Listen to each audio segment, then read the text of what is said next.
আসসালামু আলাইকুম রহমাতুল্লাহি ওয়া বারাকাতুহু। সুপ্রিয় ইসলামিক আমলের দর্শক মণ্ডলী, আশা করি মহান রব্বুল আলামিনের দয়ায় আপনারা সকলেই ভালো আছেন।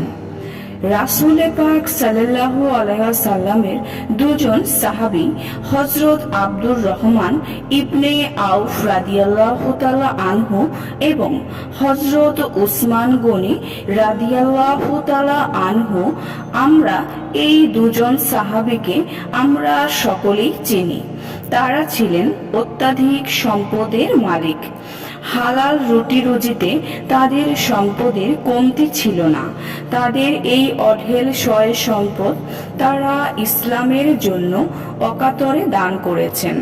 আজকে পৃথিবীতে অনেক দিনদার মুসলিম আছে যারা চান রাসূল পাক সাল্লাল্লাহু আলাইহি ওয়াসাল্লামের ধনী সাহাবীদের মতো নিজেরাও দুনিয়াতে প্রচুর পরিমাণে হালাল অর্থ উপার্জন করে দিন এবং ইসলামের খেদমত করতে পারে। কিন্তু আমাদের মনের অজান্তে 7টি গুরুত্বপূর্ণ অভ্যাস রয়েছে, যার কারণে দারিদ্রতা আমাদের ছাড়ে না।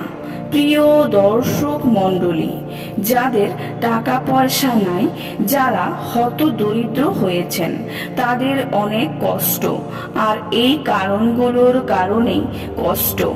সাধারণত আমাদের মাঝে আস্তে আস্তে আজ আপনাদের সামনে নিয়ে এসেছি কোন বিষয়গুলো করলে আমাদের কাছে দারিদ্রতা বিদ্যুৎ গতিতে আমাদের দিকে আসতে থাকে, দারিদ্রতা আমাদের গ্রাস করে নেয়।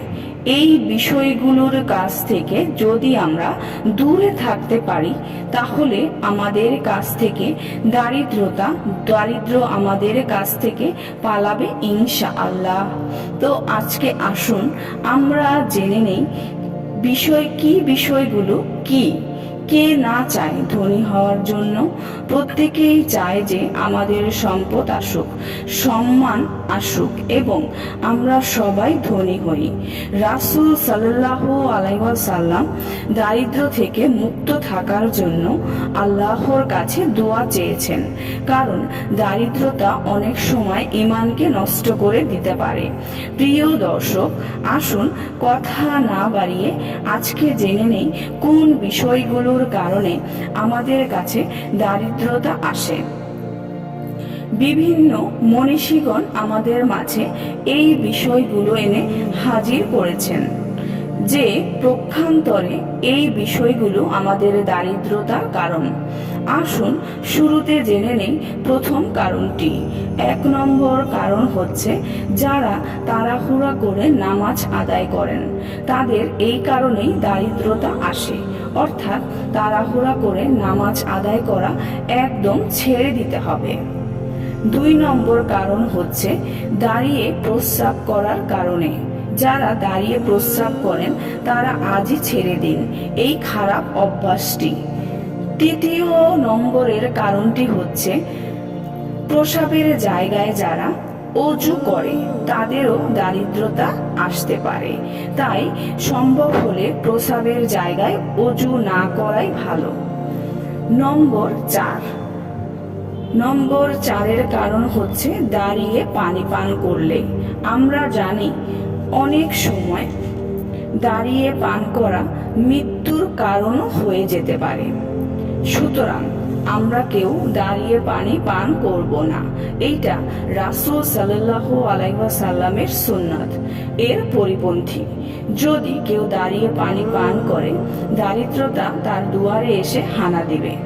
তাই দাঁড়িয়ে পানি পান করা থেকে বিরত থাকতে হবে।